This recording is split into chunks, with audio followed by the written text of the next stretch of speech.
नमस्कार। आज देश गौरव नेताजी सुभाषचंद्र बोस यांची जयंती, परंतु नागपूर महानगरपालिका इकडचे स्थानिक आमदार आणि इकडचे खासदारांना नेताजींच्या महानतेचा विसर पडलेला आहे। या परिसरात दुर्गंधी, कचरा याचा साम्राज्य झालेला आहे। या आपण मी तुम्हाला दाखवते, ही एंट्री आहे आणि इथे पहा मेलेला जनावर टाकून ठेवलेला आहे। फोकस करा, त्याच्यावर माशा बसलेल्या आहेत। फोकस करा, मेलेला उंदीर इथे टाकून ठेवलेला आहे। इथे चिप्सचे चखण्याचे पॅकेट्स आहेत, इथे दारूचे ग्लासेस पडलेले आहेत, दारूचे बॉटल्स सगळे पडलेले आहे। अशा प्रकारे तुम्ही सुभाष जयंती मनवता। एकीकडे देशाचे माननीय पंतप्रधान साहेब दिल्लीमध्ये भव्य दिव्य नेताजी सुभाषचंद्र बोसचा पुतळा उभारतात आणि त्यांच्याच पक्षाचे खासदार नितीन गडकरींना त्यांच्या मतदार क्षेत्रात ही असा अपमान नेताजी सुभाषचंद्र बोसचा कसा खपावून घेतात गडकरी साहेब। काय आहे तमाशा? हे पहा, इथे मूत्री घर झालेला आहे, कचरा घर झालेला आहे। करोडो अब्जो रुपये जनतेच्या टॅक्सचा पैसा हा मातीत घातला नागपूर महानगरपालिकाने आणि इथे तुम्ही साधे काही पैसे इन्व्हेस्ट करून साधं सुशोभितकरण करू शकत नाही। नेताजी सुभाषचंद्र बोस, देश गौरव नेताजी सुभाषचंद्र बोस यांच्या जयंतीच्या उपलक्ष्यमध्ये इथे तुम्ही सौंदर्यीकरण करू शकत नाही। अब्जो अब्जो अब्जो रुपयाचा जनतेचा पैसा G20च्या नावावर या नागपूर महानगरपालिकाने आणि सत्ताधाऱ्यांनी मातीत घातला, पाण्यात घातला, परंतु नेताजी सुभाषचंद्र बोसचा परिसर तुम्ही सुशोभितकरण करू शकत नाही। हे इथे कुत्र्यांची विष्ठा पडलेली आहे, गायींचं शेण पडलेलं आहे, मेलेले उंदर पडलेले आहेत।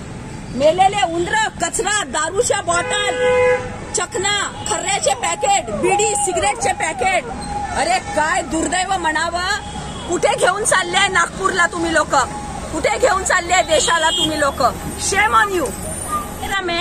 हे जे फवाऱ्याची जागा होती, कारंजेची जागा, त्याच्या आतमध्ये उतरले आहेत। माझे अन्याय निवारण समितीचे जे प्रचार प्रमुख आहेत चेतन कोलते, हे या फवाऱ्याच्या आतल्या जागेवर उतरलेले आहेत आणि व्हिडिओ काढत आहे की कसे दारूच्या, बिअरच्या बॉटल, चखण्याचे पॅकेट, खर्याचे पॅकेट, माती, कचरा, विटा, दगड, सडलेले पेरूचे फळ कसे इथे पडलेले आहेत, बिडी, सिगरेट, माचीसच्या डब्या कसे इथे पडलेले आहेत।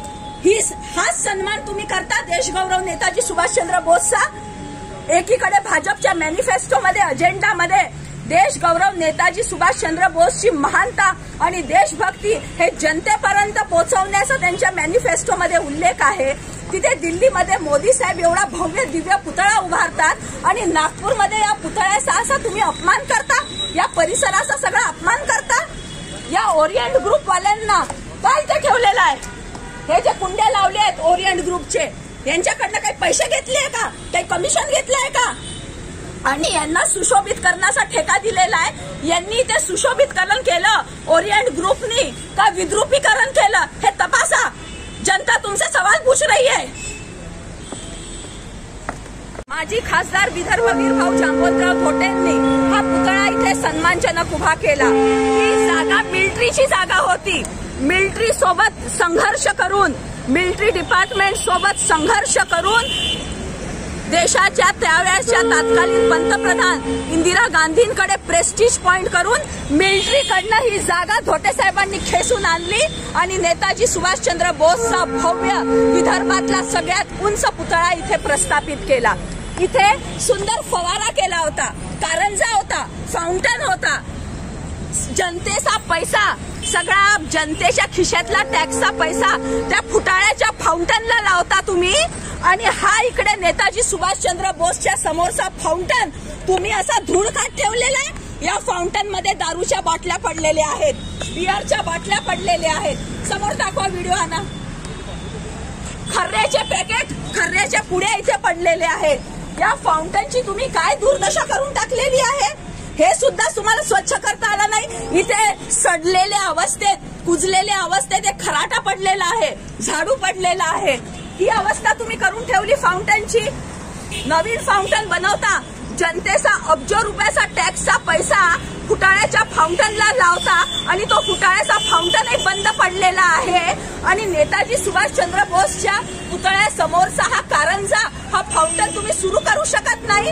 अरे काय तुमची मानसिकता म्हणावी लोकप्रतिनिधींची आणि या नागपूर महानगरपालिकाची। शेम ऑन यू, थू है तुमच्यावर। होटल्स को यहाँ का सौंदर्यीकरण की जिम्मेदारी दी है नेताजी सुभाष चंद्र बोस के स्टैच्यू के प्रीमाइसेस की। ये गमले हैं पौधों के, मगर इसमें पौधे तो बहुत दूर की बात, इसमें घास का एक तिनका भी नहीं है। ये देखिए यहाँ पे ये होटल के प्रमोशन के लिए और पब्लिसिटी के लिए ये जगह है। नेताजी सुभाष चंद्र बोस, देश गौरव नेताजी सुभाष चंद्र बोस एक महान स्वतंत्र सेनानी, उनके प्रीमाइसेस की जगह, उनके स्टैच्यू की जगह ये क्या ओरिएंट ग्रुप ऑफ होटल्स के प्रमोशन के लिए दिए और ये गमले लगा के दिए और खाली गमले, इसमें एक पौधा भी नहीं, इसमें एक पौधा भी नहीं। ये देखिए ये पूरी कैरी बनाई है पौधों के प्लांटेशन के लिए, इसमें घास भी नहीं है। पौधे तो बहुत दूर की बात, इसमें घास भी नहीं है। आइए इधर सुभाष चंद्र बोस जी का ये इतिहास के नीचे भी प्लांटेशन के लिए जगह रखी है, प्लांटेशन के लिए जगह रखी है। इधर भी एक फूल का झाड़ आप लगा नहीं सके। नागपुर महानगर पालिका, यहाँ के स्थानिक आमदार और यहाँ के खासदार, इन लोगों को ये दयनीय अवस्था था नेताजी सुभाष चंद्र बोस के पुतले की और ये प्रीमाइसेस की दिखती नहीं है। क्या कर रही है कारपोरेशन, क्या कर रहे हैं स्थानिक आमदार, क्या कर रहे हैं इधर के स्थानिक खासदार। आइए इधर बल कैरी में किसने तो भी पॉटी करके रखी है, वो भी साफ करने की आप में ताकत नहीं है कारपोरेशन में। नेताजी सुभाषचंद्र बोस हा भव्य दिव्य विदर्भातला सगळ्यात मोठा पुतळा माजी खासदार विदर्भवीर भाऊ जांबुवंतराव धोटेंनी उभा केला। या पुतळ्याच्या अनावरणासाठी नेताजी सुभाषचंद्र बोसच्या बंधूंना सुद्धा बोलवण्यात आलं होतं। या पुतळ्याची भव्यता हा एक बोर्ड लावून तुम्ही ब्रेक नाही केली। Orient group of hotels and रिसॉर्टचं पब्लिसिटीचं हे केंद्र आहे। या हॉटेलच्या प्रमोशनसाठी तुम्ही हे इथे भिंत बांधलेली आहे। हे इथे या हॉटेलच्या ग्रुपचं प्रमोशन करण्याचा तुम्हाला अधिकार कोणी दिला? जे काही बोर्ड लावायचं होतं या प्रीमाइसेसच्या बाहेर लावायचं होतं तुम्ही। आणि या थोर संतांची मूर्ती चौकातून मधातून काढली, तिथे चौकात मधात ही मूर्ती होती, तिकडनं ही मूर्ती काढली, तिकडनं ही मूर्ती तुम्ही काढली आणि नेताजींच्या बाजूला इथे आणून ठेवली। दोन महान लोकांचा हा अपमान झाला नाहीये का? या संतांची, या सन्माननीय संतांची तुम्ही मूर्तीची स्थापना कोणती दुसऱ्या शासकीय जागेत सन्मानपूर्वक करू शकले असते, पुनर्स्थापना तिथे करू शकले असते, परंतु नेताजींना तुम्ही टेक इट फॉर ग्रांटेड करत आहे। नेताजींच्या स्मारकासमोरच बाजूला तुम्ही या महान संतांना आणून ठेवलं, म्हणजे नागपूर महानगरपालिका आणि स्थानिक लोकप्रतिनिधी यांना काय जतवायचं आहे? या दोन महान पुरुषांच्या महानतेला कुठे ब्रेक लावायचा आहे का? दोन्ही महान पुरुषांच्या महानतेला तुम्ही प्रश्नचिन्ह उत्पन्न करत आहात। नमस्कार, अन्याय निवारण समितीची अध्यक्ष मी ज्वाला जांबुवंतराव धोटे लोकशाहीचा चौथा स्तंभ पत्रकार बंधूंना आवाहन करते, विनंती करते की तुम्ही 1 मिनिट तरी या परिसरात या आणि काय दुर्दशा या आणि काय परिस्थिती ते झालेली आहे याचा तुम्ही आंखो देखा अनुभव घ्या। नेताजी सुभाषचंद्र बोसच्या जयंतीच्या पार्श्वभूमीवर इथे काय स्वच्छता केली आहे की काय घाणीचा साम्राज्य पसरलेला आहे, पत्रकार बंधूंनी येऊन इथे तपासावा आणि याची दखल घ्यावी।